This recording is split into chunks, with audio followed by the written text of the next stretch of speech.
Welcome tonight, fam. I appreciate you guys joining me. Did a little clickbait with a chick on the thumbnail. Figured it'd bring more of you degenerates in here. So sorry, you're stuck with me and Jesse tonight because I'm talking with Jesse about Powercity tonight. I personally am pretty excited about what Powercity's doing. They're helping build the vertical integration for this new ecosystem that is the RH ecosystem and the Pulse Chain ecosystem. I think personally that some of the tools that they are making are going to make a lot of change jealous out there that they don't have tools like DeFi, to real DeFi tools like this.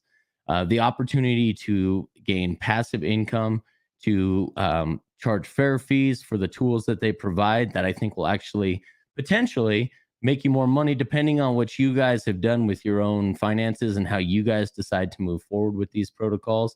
I am not a financial advisor. Disclaimer as always, I do not know your personal investment opportunities or strategies. I do not know your risk tolerances. I don't know your average income. I don't know any of those things. I don't know if you're a long-term or a degenerate gambler as far as an investor is concerned. So I just got to throw that out there right now because unfortunately it seems like we just have to say that now these days because it seems like there's no accountability for people's own actions. At the end of the day, you hit the red or the green button, depending on whether you want to buy or sell. And nothing that I say here is financial advice. What I want to focus on is not the investment opportunity, so to speak, but the actual tools, because I think these are what an emerging market like this need. We need real players building real tools to help manage something like this that can bring in the masses in the long run. So without further ado, I'm going to bring in here our man, Jesse. Hey, thank you, Jesse, for joining us today, buddy. What's up, Kinetics? Thank you.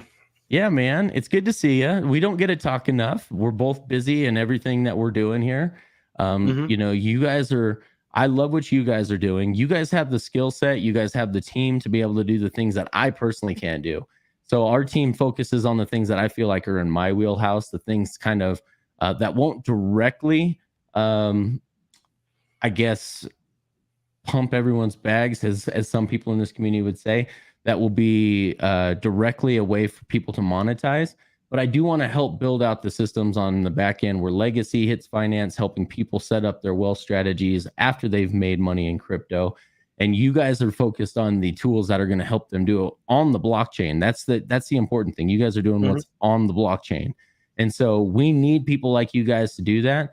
There could be some opportunities here in the future, depending on how people play things. They need to do their own research. They need to spend time understanding these protocols and what they can do and how they can help them with their own portfolio. I'm just here to bring it to the people to show people, showcase people like yourself who are doing amazing things to help build this vertical integration. So first of all, thank you so much for joining me again. Yep, thanks.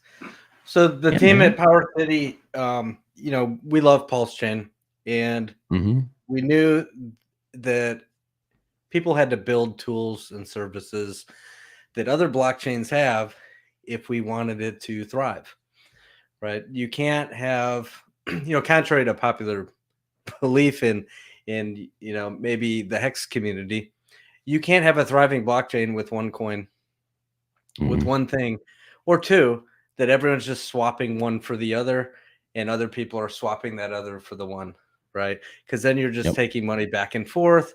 And at the end of the day, it's kind of like this little zero-sum game. What you want to see on a blockchain is lots of different tools and services, a big giant playground for people to be attracted to, and then bring in mass amounts of people to come play in that playground that we call Pulse Chain. Absolutely. So, everyone has their own interests in what kind of protocols and things they want to be involved with. So I think that's a great point that you make. You can't just have two coins on this one blockchain and the whole blockchain just be those two things.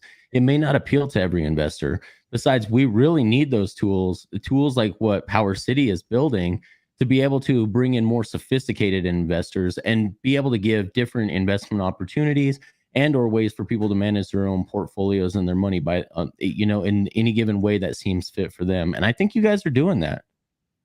Yeah, I think so too. So, you know, we can start by talking about Portal X. We have a live protocol right now. It's called Portal X, portalxswap.io. And it is an aggregator. It searches 63 different blockchains looking for the best trade route for you. So it can cross chain swap, it can same chain swap, you can set limit orders, and there's some other cool tools in there. You can revoke permissions in there to try and keep your wallet safe. So what this tool does is allows you to put in the token that you want to swap out of, put in, find the token that you want to swap into. It scans across all these different blockchains and gives you a list of the trade routes. It lists out the gas fees for each of those trade routes and also the rate that you're going to get for each one of those trade routes. It organizes it with the best rate at the top. If that's one you pick, cool. You click that, you're interacting directly with those dexes. Those, if it's Uniswap or it's Curve or it's Pancake Swap, you're interacting directly with those contracts as if you went to there. But what the protocol did is it searched through all of them, dozens and dozens and dozens of dexes and automated market makers across all these chains to find you the best route. I really like that. Now, yeah. Go ahead. So now, Pulse Chain, right? So, of course, we're going to integrate Pulse Chain as soon as Pulse Chain goes live. Pulse Chain will be we'll say the 64th blockchain, or we'll move it up to the top. We'll call it, option number 1 in there. So now people from 63 other different blockchains have an easy access to come straight into Pulse Chain. Maybe some of the ticker symbols that we like will be right at the top, easily available for people to see. Say, what are these things? Oh, I see Hex up here. I see PulseX. What's that? I see PLS. Okay. Free marketing, so to speak, for Pulse Chain. And when people are swapping across all these different blockchains, they can very, very easily migrate straight into Pulse Chain. Right. And that's all possible with some partnerships we have with both Rubik and then also with multi-chain. So that's like the big on-ramp tool that we have released. It's live. Everyone can go play with it. There's some other cool things about it, though. As you would expect from any aggregation service, there's a fee. It's very competitive. Okay. It's $1 for on-chain swaps, $2 for cross-chain swaps, and then 0.1% of the trade. Okay, so it's nothing crazy. It's not 2%, 3%, 4%, anything like that. Just a 0.1%. And where do all those fees go? Well, it's really interesting. You could be swapping across any of these chains, and you're going to pay a fee. Those fees will route themselves into native assets on Pulse Chain, essentially buying Pulse, buying Hex, buying PulseX, on Pulse Chain. And then those fees get distributed out to Pulsicans that are also Watt stakers. Correction, right? It's Pulsidans over here. That's my firm belief. I've held that since the beginning. I know there's been some controversial discussion regarding that, but I think Pulsidon sounds way cooler than Pulsicans. But hey, that's just me. So just throwing that out there for all of you guys out there watching. But I get your point. I get your point, and that is a great point.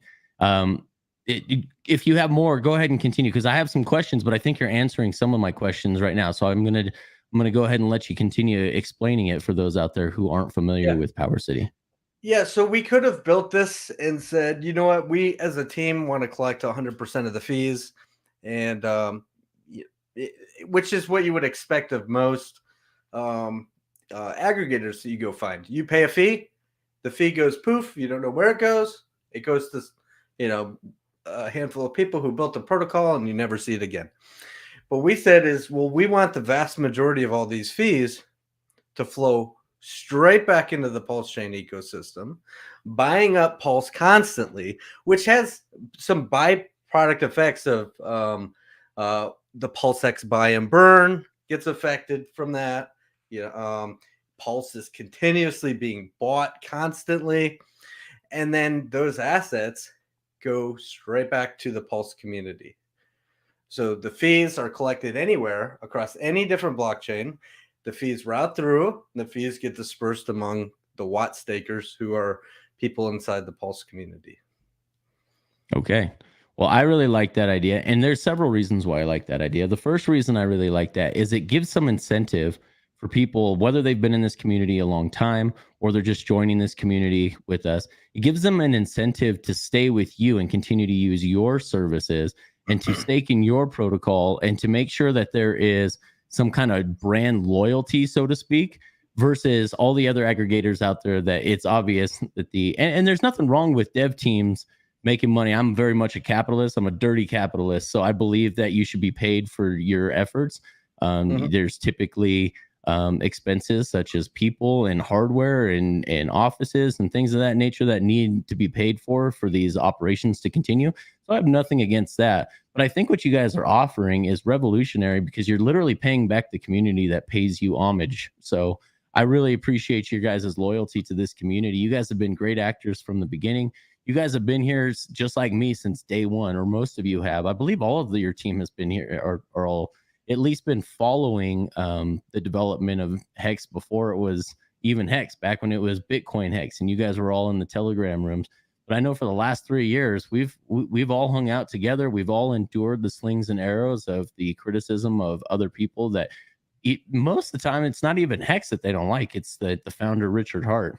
And so we've been here from the beginning. We've been public that we are fans of this product, just like we're fans of Air Jordans, and that we really like this. And we've always asked people to come forward with their evidence, their empirical evidence that they think this is a scam, because we, as early investors, we still wanted to know, hey, is this really a legit product?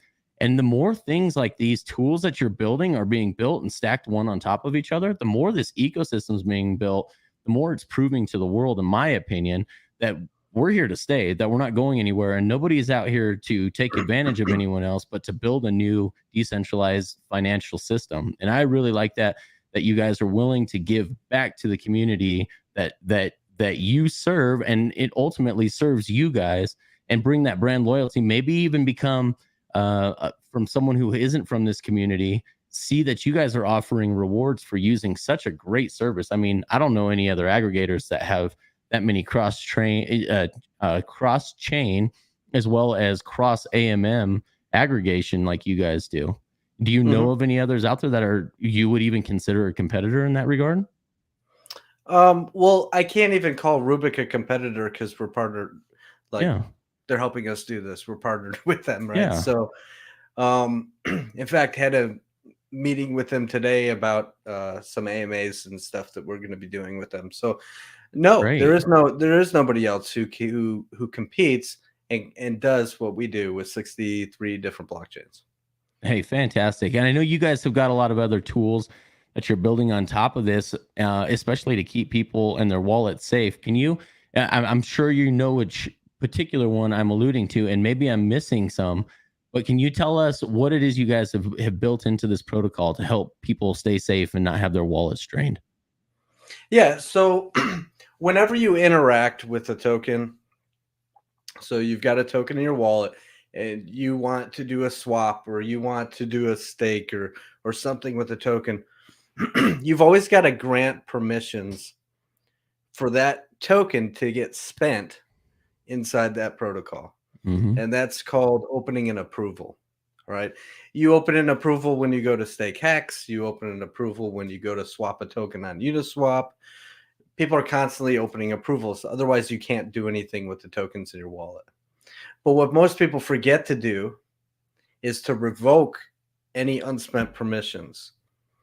There have been hacks where protocols have been able to drain unspent permissions out of people's wallets. So if you had an approval that was open for 10,000 USDC or something, and it was opened up to a protocol, and that protocol was to get hacked, you might lose that 10,000 USDC. So built right inside of our Portal X swap is revoke permissions. You just simply click revoke. It scans your wallet. It displays to you any open permissions, and you click them. You sign a transaction. There is a gas fee that you have to pay to revoke those permissions, and it just revokes those permissions and it cleans your wallet up so you can keep yourself safe. That's fantastic. There's been sites out there in the past that you can go in and manually do this, but to be built into the protocol that you're actually using to cross chain and swap into other tokens, I think that's huge. I think, but I do want to ask you guys. I want to move on in just a second to just how ambitious your guys' goals are, which I think is huge, and I think it's so cool that you're doing this.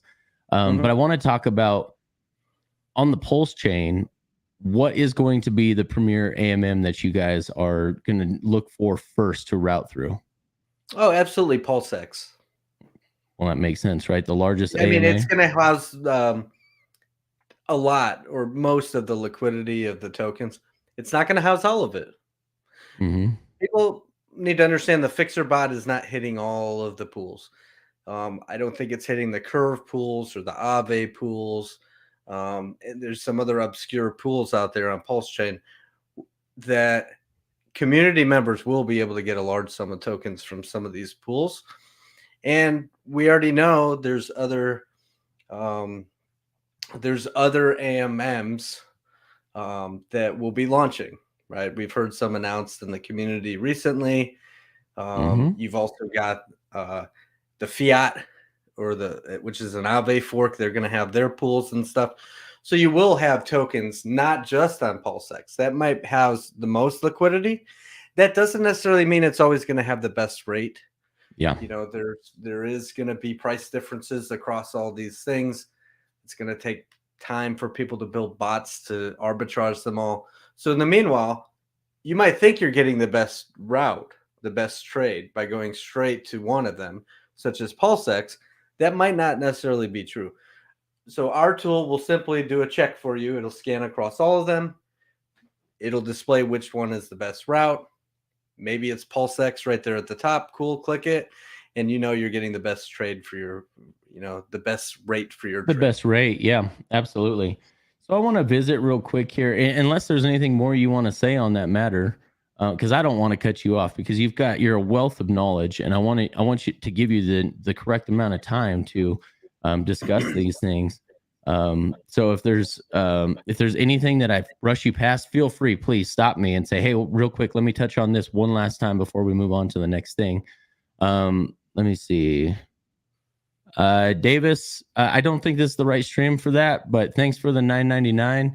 I think you guys should definitely talk that out, maybe in DM or on in Powercity. I don't think there was any hard feelings there, but I don't want to discuss that on this stream right now because I want us to get straight to the information and discuss what it is that Powercity is building. So, as I alluded to before, you guys have a very, very ambitious goal of building out the Powercity apps, which you guys called the core. And so you have how many particular apps is the core made up of at this time? All right. So you'll see 5 of them in production or even done right now. So you'll see the core itself, which we'll get into how that works. There's a lot of game theory there. The core is where you stake for all the fees and all our stuff, right? So we've got the core. We've got Pixel Park NFT Marketplace. We've got Earn Protocol, which is a stablecoin lending protocol built on top of PulseX. We have the Amplifier, which is an automation tool. You can run it on top of Earn. You can run it on top of Liquid Loans. You can run it on top of any Liquidity fork. We've got Portal X cross-chain aggregator. And then in the future, you'll see we have some other automation tools we'll be introducing. We call that Accelerator. Okay. Yeah, if you guys want to check it out, I forgot to put it in the description, and that is totally my bad. I will go ahead and put it's powercity.io, correct? Off the top of my head? Correct. Okay. Powercity.io. I will put that in the description below for those who refer back to this video later. But you guys can see the Powercity apps that they've essentially already built out or almost have built out all of these things here. And I know they have some other projects, and I'm not even aware of what they are, but I know that you've got more to come in the future. Yeah, so we're never going to stop building. So we finished Portal X swap. We finished the core that's on testnet. We're just waiting for mainnet. It's really cool. People can go play with that. Earn protocol. We're using that right now on testnet. We have not released the URL yet for the community to go play with that. But I would call that 100% complete. We just haven't told the community the URL. And then Pixel Park, we've still got some months left in Pixel Park. Okay. From my point of view, looking at our protocols, all of these except for Accelerator and Pixel Park are complete. All right. That is so cool to hear. We do like our finished products here in this community. Yeah. So now we're already thinking, well, what's the next thing we got to build? Because there's still missing pieces on Pulse Chain. There's, blue chip type protocols over on ETH that we still have not seen people step up to build on Pulse Chain. So we're already looking at the next thing. What else needs to be built to make Pulse Chain successful? Yeah, and so you guys are already brainstorming those things. You don't have to elaborate on them now because I know it's always good to kind of keep, until there's at least a sketch or an initial code put on paper. It's probably, we just don't, we come from the first principles of crypto. I think Richard Hart set the tone for that. Come out with finished products and no work from no promise of the work of others. So you guys don't want to put anything out there that you guys haven't already started working on. So, and I respect that. I think that's good. Right. Give me 1 second. I need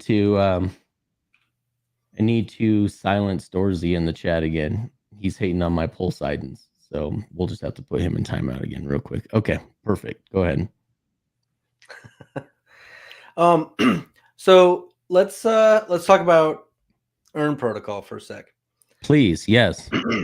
So Earn Protocol, it's a Liquidity fork, and we had built this thing we call the amplifier, which we'll release to the community when we feel the time is right. You can see lots of videos of it and stuff on our YouTube. But it's basically the amplifier is an automation tool that you can use on top of Liquid Loans. It's a Liquid Loans front end, and it allows you to automate your rewards. So if you're earning in the stability pool, you're earning in the staking pool, you can tell it what to do with all your rewards. Claim your rewards and put them over here, right? Do whatever automation direction you want to go with your money that you have inside of the protocol. You can run strategies in there. There's community built strategies that people have developed, and they're as simple in this protocol as going to a drop down menu, selecting the strategy that you want. It tells you what that strategy is going to do with your various assets, and then it'll keep you within targets that you tell it. It's really, really cool. Now, to build that, though, we had to fork Liquidity ourselves. And because we had a whole bunch of robust testing we had to do. So we had to have our own Liquidity fork to be able to build that. And we said, well, the PulseX community is very big. It had a huge sacrifice. It's got a lot of game theory. It's got staking, single-sided staking over in PulseX. It's got this huge community. A lot of them follow. There's like huge communities of people who love the PulseX coin. So then we said, well, let's look on chain. Where does all this liquidity end up? And then also being privy to some, conversations and some private chats and stuff, we realized PulseX paired to Pulse has the deepest liquidity on the entire chain. And it's not just on the test nets, right? You saw it on testnet 2, 3, 4, but also on mainnet, it's also going to have the deepest liquidity out of all of the tokens that you find on Pulse Chain. On testnet, it equates to billions and billions of fake dollars. On mainnet, it's going to equate to at least hundreds of millions of of dollars worth of value of those two things paired together. Absolutely an ideal coin to allow people to collateralize, right? It's not some dog coin with, $2,000 worth of liquidity. It's not some just some random token without a use case and without a community. We're talking about PulseX here.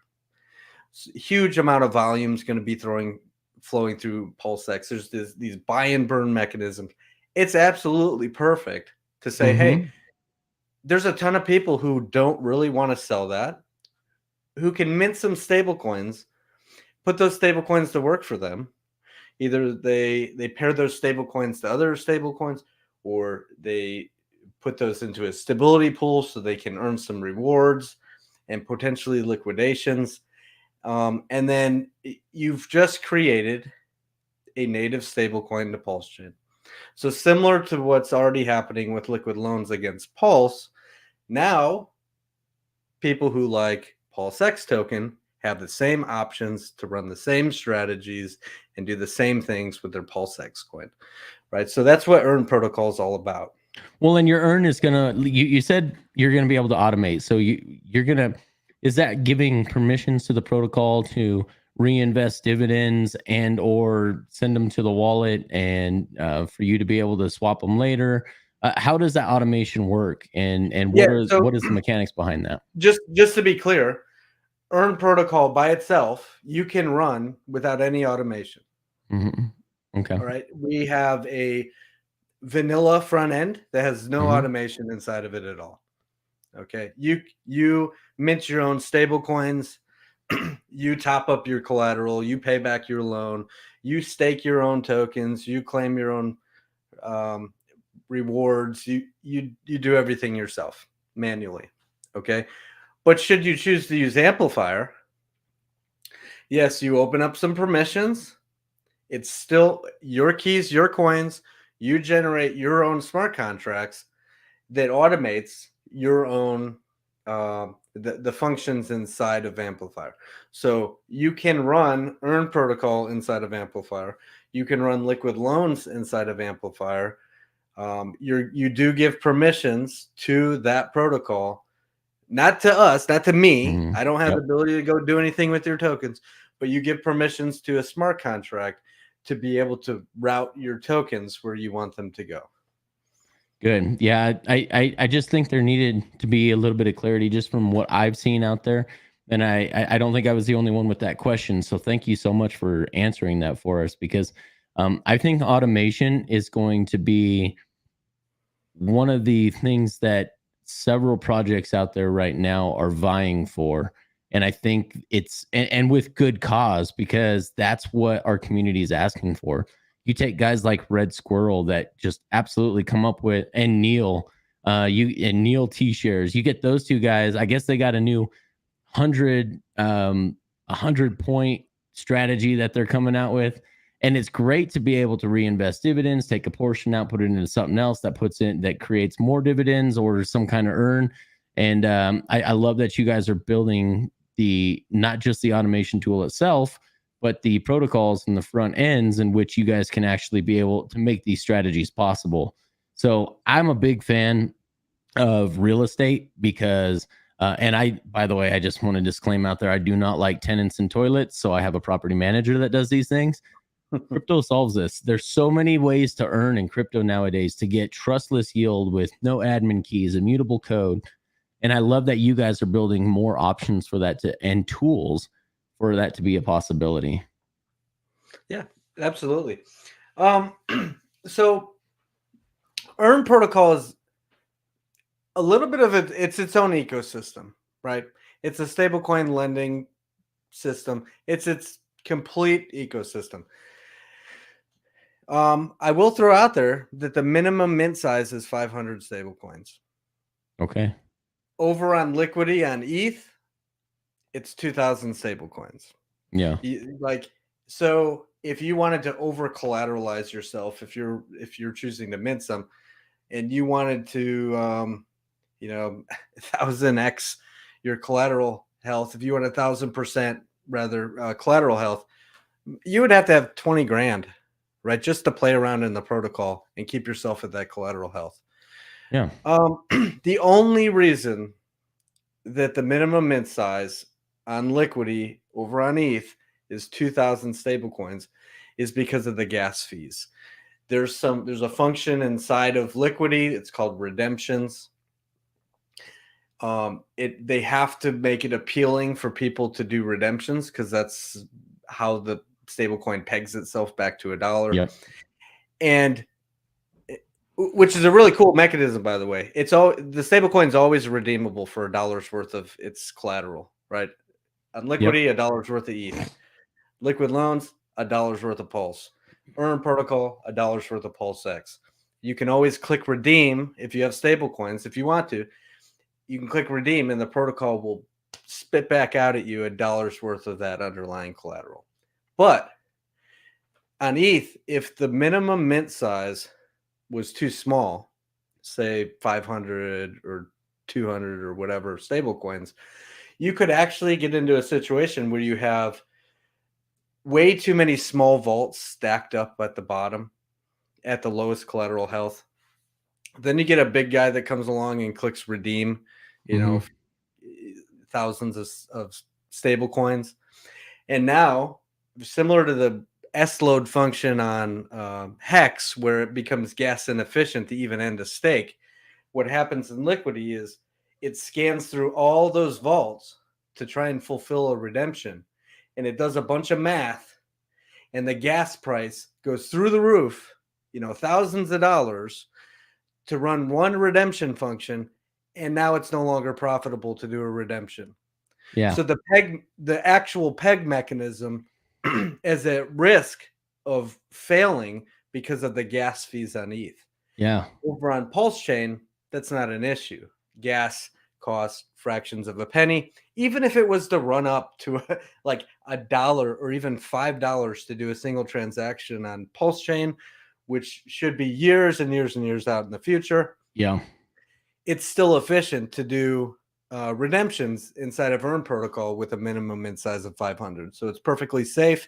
It allows people to collateralize at a safer level more easily.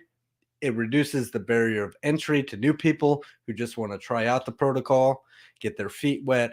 So $500 is the minimum mint. That's why we made that decision. Yeah, there has to be a minimum. I mean, I can imagine you guys through your modeling found that if there wasn't some kind of minimum, you were going to have problems too. Mm-hmm. But I like the fact that you're going to allow people who aren't just ETH whales to be able to participate. And Pulse Chain's going to be helpful in that because the gas fees, like you said, for years and years and years shouldn't be run up to any unreasonable level like the Ethereum fees are.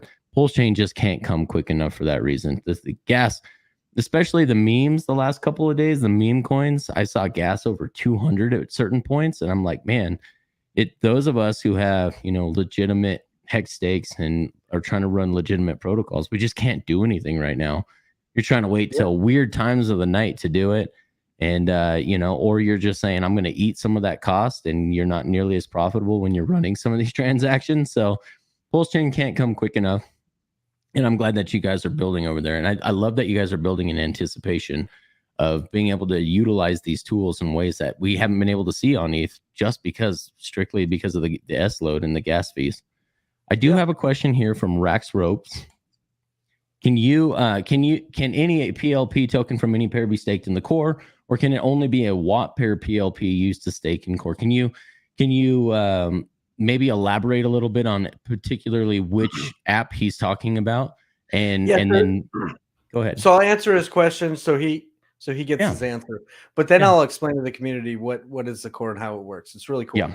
Yeah. So to answer your question, Rex, it's only the watt to pulse pair, right? You can stake watt directly, or you can stake the watt pulse PLP token. All right. We looked at other things. We looked down every single avenue to try and be able to stake other tokens and make the math work so that it was fair. And it's pretty much impossible. And I'll explain why. All right. So the core is where you stake. Well, Earn protocol aside, Earn protocol is unique because it's its own ecosystem. and you can stake earn tokens inside of earn protocol for fees. Anytime somebody mints or takes a loan out, right, mints some stable coins, as a staker of earn, you're going to earn some of those. Whenever somebody does a redemption, you're going to earn Pulse X. Nice. Staking earn token directly. All right. There is going to be there is going to be a contract that has a portion of earn tokens staked that feeds some of those staking rewards, because it's staked, to the core. Okay. As a community, you can stake earn tokens directly. And then as a smaller community, or even same community, you may see some of those fees, those PulseX dollar coin or those PulseX flow into the core. So you could be a Watt staker and you could be earning PulseX dollar coin and PulseX. You could be an earn staker as well, and you're actually getting those tokens in both places. Nice. All right. All right. So the core, what is it? Well, that's where we created a mechanism where the community can stake for the fees and all our things. Pixel Park, Portal X. Remember, Portal X is on 63 blockchains. There's fees it's collecting on all these chains. Those fees are turning into Pulse chain assets such as Hex, such as Pulse, such as PulseX. It's pumping those things, and then it's feeding those into the core, the stakers inside of the core. All right. Earn protocol, the majority of those fees flow to the earn stakers directly.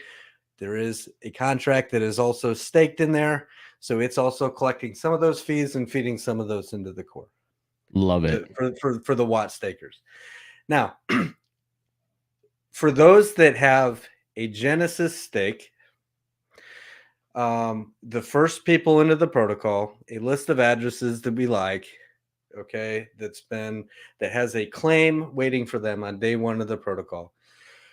They have their Watt claimable, and when they click that button, it instant stakes them. Okay, there's no way around that. People ask, well, can I just claim and not stake? No, you can claim and stake. It will insta stake you and give you a 2x bonus on your share rate. Okay, so share rate we call amps, and for those people in the X community, it's kind of like a T share. It's your share of the pool. Okay, when you stake, you're staking Watt tokens, you will get some sort of share rate, and that's called how many amps you have. Your amps compared to everyone else's amps in there, okay, you have an amp share rate. But when you have a Genesis stake, when you do your initial claim and stake, you get a 2x on that. As long as you keep that staked, never ending that stake, your shares that are attached to those Watt that are staked, they stay. All right. Yeah. Should you choose to end stake, cool. That's your prerogative. You have your Watt tokens, but you're giving up your share of the pool. You're no longer in the pool. So you've just given up your shares. You just burnt your 2x. You've burnt your 2x of the fee collection. I got a couple questions here. Does it behoove to someone to who's a Genesis staker to leave that in there? And if they want to, I don't know, can you add, let me ask this first. Can you add to the protocol and still keep that 2x? Yes. So you can merge stakes. You can add to them. You cannot subtract out of a stake. Yeah. Yeah. Okay. Should you choose to, but look, nobody really, you never need to end a stake. So the fees that are flowing, when you log in to the core and you see, oh, I've got some fees here, I've got some pulse I can claim. You click the claim button, those get released to your wallet. You can claim at any point. Love it. You don't have to wait. There's no staking period. There's no, oh, I'm staking for 10 years before I get anything. No, you just come in at any time and you're like, oh, I got some fees here. Claim, bam, those fees are in your wallet. I love the idea that you guys did that you guys did something that is claimable at any point in time. Because I think a lot of these strategies, and everybody's needs are different, right? If you were to set a staking window of 30, 60, 90 days, whatever it may be, The problem that I see with that now, in some protocols, it makes sense because of the tokenomics and everything in the game, the game strategy, the game theory around it. But when you've got these strategies that are automatically automated and going to the places that you need them to go at the time that you need them to go, I like the idea of, even if you don't end the stake, the rewards being claimable or scrapable, as some communities within our, or sub communities within our community will call it, is scraping those fees and that or interest or whatever you want to call it.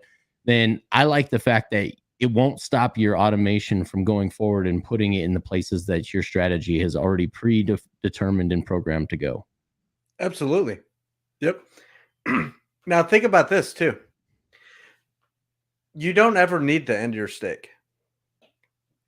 Let's say you've got people who are like, oh, I'm going to end my stake. You just gave up your share rate, which might actually be really good. Maybe it was a Genesis stake. Maybe it was just an early on stake that got a really good share rate. Yeah. If you end that stake, you have back that original watt. You're no longer earning rewards. You could do whatever you want with that watt. You can go sell it on PulseX. You can, swap it, whatever you want to do. Cool. But you just missed an opportunity, perhaps, because that that stake is an NFT. By the way, we have a cool picture that it's associated with it. You'll get a randomly generated picture to go along with your encapsulated stake. So you get fine art with your purchase. Love it. But your stake is an NFT, and inside of that NFT is your watt. It's got any unclaimed rewards that you didn't click claim for. It's got all the associated AMP share rate, attached to it. And that stake is transferable. You can send it from one wallet address to another. You can go to Pixel Park or any other NFT marketplace and you can list it for sale. And really, it's got a base price floor. Yeah. If it's got, 10 million watt in there, and those 10 million watt are worth, I don't know, $5,000. Yeah. Your stake would have a base price floor of at least the watt that's inside of it. Yeah. Plus any unclaimed fees. So maybe you got $50 or $100 worth of unclaimed fees inside of there. That would be the minimum that you might want to list it for sale. But maybe it's got a really good share rate that nobody else is able to obtain. If they were to accumulate that same quantity of watt today and try and stake, they would never get the same share rate as you because you were way before them. Or maybe that was a Genesis stake, right? So maybe you could sell it at a premium. You list it up for sale. You put a little premium on it. Bam. You just sold the entire stake and all its contents to somebody else at a premium. What that does is it eliminates a lot of sell pressure. You see the similar mechanisms with Hedron HSI stakes and Hex. Brilliant design, by the way. Now, I'm glad that you guys adopted that into this protocol, because I see several use cases for this. Obviously, the one that comes to mind first is my wallet's been compromised. I want to get to those funds before the hacker does, but I've got a whole nother wallet, a whole nother hardware wallet that I can send that NFT to, and that stake be recorded in that NFT. So I love the idea of encapsulating the stake, so to speak. I think that's brilliant. I'm glad Alex led the way with that. I think he is absolutely one of the smartest people in this community, and he's probably the most giving Hexican I've ever met. He just gave all this stuff away to people when he could have easily put, some kind of fee on it and collected it himself. And then the other thing that comes to mind is, say I want to pay off my mom's home, and now it's worth enough to do that. I want to take care of mom. She took care of me growing up. So now I can sell this NFT, maybe sell it at a premium if I have a good enough rate on it. And now I can transfer that to the new wallet, and I can go ahead without hurting the price of the watt token whatsoever. I can go ahead and go pay off mom's house. So I see some huge benefits to this, and I'm glad that you guys incorporated that. I really am. We love it. And shout out to Alex for kind of leading the way in this community. Of course, we took some cues from that. We put our own spin on things. Yeah, but of course. It's a beautiful mechanism. Yeah. Now, there's some really other cool mechanisms inside of the core with liquidity providing. All right. So one of the biggest problems in crypto is you get a token, a dog coin, or this or that people claim, oh, look, it did a 500x. Okay. And you go look at the liquidity pool and it's got like $2,000 in it. And you're like, what the heck? Okay. It's all paper gains. And I watched Wall Street Bets do a 70,000% gain yesterday alone in like 6 hours. I was like, you got to be kidding me with this. But there was no liquidity. You couldn't have cashed out if you wanted to. Right. So we said, okay. So usually every founding team starts a liquidity pool, and then it just, whatever the community decides to do from there is what they decide to do. Well, over in PulseX, Richard decided he was going to incentivize pools. So Richard's PulseX has incentivized pairs of Pulse paired to PulseX, Hex paired to, PulseX. It's got tons of a handful of pools that are incentivized and pay you in that INC token, that incentive token. And what you see happen is the community FOMOs into those pools. They build up big, thick, deep liquidity. And it's just really healthy for the ecosystem. People can earn rewards that offsets them for their impermanent loss. And it's really cool. So we said, well, let's do something similar. Our incentive will be the amps, the share rate itself. So instead of giving away free tokens that just dump to zero, instead of giving away amp and diluting or giving away watt and just diluting the native watt holders, well, let's give the liquidity providers a share of the reward pool as they're providing a service to the community of liquidity providers. Right. So here's what you can do. You can either go to PulseX directly, create an LP pair of watt paired to Pulse, bring that token back and stake that. Or if you've got some value sitting in your wallet, you've got some Pulse sitting in your wallet, we have a function inside of our protocol that allows you to zap some of that straight into watt and then lock that in as liquidity. And then you have that token and you can stake that token. We call that a zapper function. Yeah. Zapper is really cool because it actually... Yeah, I'm familiar with it as an internet marketer. Yep. So zapping, actually, people are buying watt, prices go up. It takes, the value that they defined, pairs that as liquidity, locks that in as liquidity at the thickens the liquidity depth as the price goes up. Okay, I love it. Right. So, of course, we had our private test net. We released it to the public. And look, markets are going to do really weird things on mainnet. I can't say what the price is going to do. Nobody has, a crystal ball. Yeah. But what ended up happening on testnet was really insane. I think the token did like a 5,000x, but the liquidity depth grew from 200K USD value to like hundreds of millions of dollars of liquidity that liquidity providers were providing because they could stake the LP token. So that liquidity pool grew proportionally to the price going up. Yeah.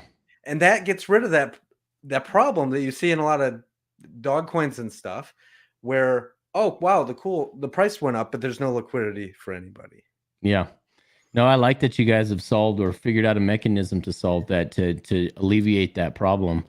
I think that was also just going back to, I don't want to get too far ahead before I touched on some of these things here in the chat, but I love the fact that you guys have preemptively thought about these things. And I think it, when you look at what the testnet did, I'd be surprised if the real market does what the testnet did. There's a lot of fake T-dye that was thrown into the liquidity pools and people were just playing around with it. But if we do a fraction at launch of Pulse of what the testnet did, I think all of you guys out there that are sitting on bags that are just looking to liquidate the moment you can, I think you guys better think twice. I think you're going to get left behind and having to buy back at a higher price later, or it's potential. All speculation. Don't have a crystal ball. I do want to touch on this real quick because we've kind of gotten away from it just a little bit, and I wanted to ask it, but you were given such great information, I didn't want to cut you off. But we got one Hexi Mofo. How do you get a Genesis stake? And then we had PJ answer it with anyone who SAC earns a Genesis NFT stake with the core with a 2x multiplier. Can you explain Genesis stake and is the SAC still available? What's the rate, and how do I get this NFT to get that 2x stake multiplier? Yeah, so sacrificenow.io. It's still open until Pulse Chain goes live.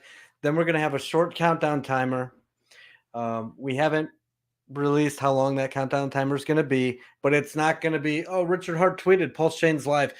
Cut the website, right? Yeah. That just wouldn't be fair. We'd probably actually have some accidental stuff come in after that if we did that. Yeah. Right?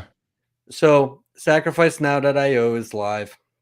The question people always ask, what's the rate on my points? And it's 1-to-1. It's been 1-to-1 for a really long time. Yep. And only a very small percentage of people got a 2-to-1 rate way back at the beginning before before any of this, like the people who took the biggest chance at the very beginning got a 2-to-1, but that's barely anybody. It's been straight fair across the board since that point, 1-to-1 for everyone to get in. There are some bonuses that people can get if you sacked for Pulse or PulseX or Liquid Loans or Internet Money. You can have bonuses if you use the same wallet address. And I think that's fair. I mean, we're over a year that you guys have been offering the sacrifice. And if you didn't catch the 2-to-1, like you said, there's not a whole lot of people that were able to attain that rate or that ratio in the first place. But I think the people who are sacking now for potential points have a much lower risk than the people who went in super, super early, because we know that you guys have working product, you have working code, it's on the test net. Pulse is just about ready to go. Like, it could be literally any day now at this point in time. We don't know what the hour in which it will go live, but they took huge, outrageous risk compared to the new people coming into the SAC to do that before there was anything really out there yet. So I just want, when the critics of, well, it's not fair, I didn't get the 2-to-1, I'm only getting a 1-to-1. Yeah, but you're taking a lot less risk at this point in the game, guys. So I just want you guys to keep that at top of mind whenever that question comes up. Right. Absolutely. So obviously there's going to be a list of addresses that have aligned their beliefs to a free market. Yep. Those addresses are likely, as you have seen on the test nets, you'll see something similar on mainnet. Those addresses will have a claim and stake waiting for them, and some earn tokens waiting for them for the earn protocol. Love it. I love it, man. I'm glad that you guys are doing something cool like that. Plus, you're utilizing NFTs in a way that I think is actually utilitarian in use case. I think all Richard was talking about when he hated on NFTs for so long was just overpriced pixelated digital art hosted on someone else's service that could be changed to a dick pic on a whim, and then you own the serial code that pulls up a very inappropriate picture. And those people out there, you guys got to be careful when you guys are investing in NFTs. What if that this is something that came into my mind. This is why I've never bought a JPEG, an overpriced JPEG known as an NFT. What if someone decides to switch that to some kind of kiddie porn? Are you now implicit in some kind of litigation against you or some kind of criminal element? So I wouldn't want that on me. So I like the idea that you guys are actually using NFTs for an actual use case, something with utility. And I think that's going to be, you guys are setting you guys and Alex with the HSIs are really setting the industry standard for that. And I think that's fantastic. You guys, thanks for being, or congrats, I should say, more likely to being early adopters to this new technology in a way that no one's used it yet. So that's cool. Yeah, guys. it's amazing. And even the current NFT degens out there who are chasing monkey pics, they are head over heels about the ability to be able to wrap things inside of NFT besides just their picture. Right. So this was always a direction this was going to go. Yep.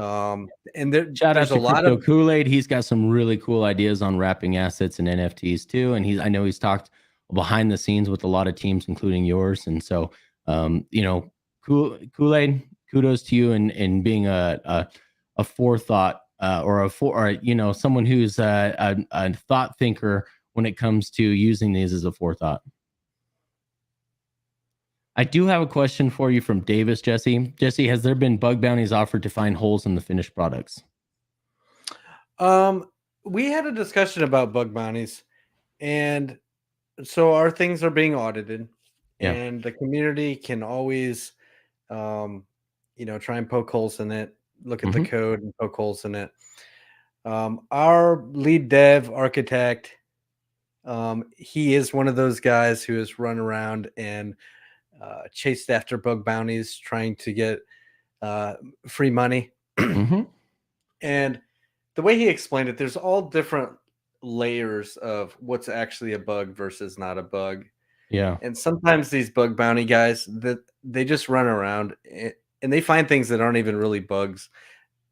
And they end up wasting your time, consuming a lot of your time as you're trying to look at what they're trying to explain to you.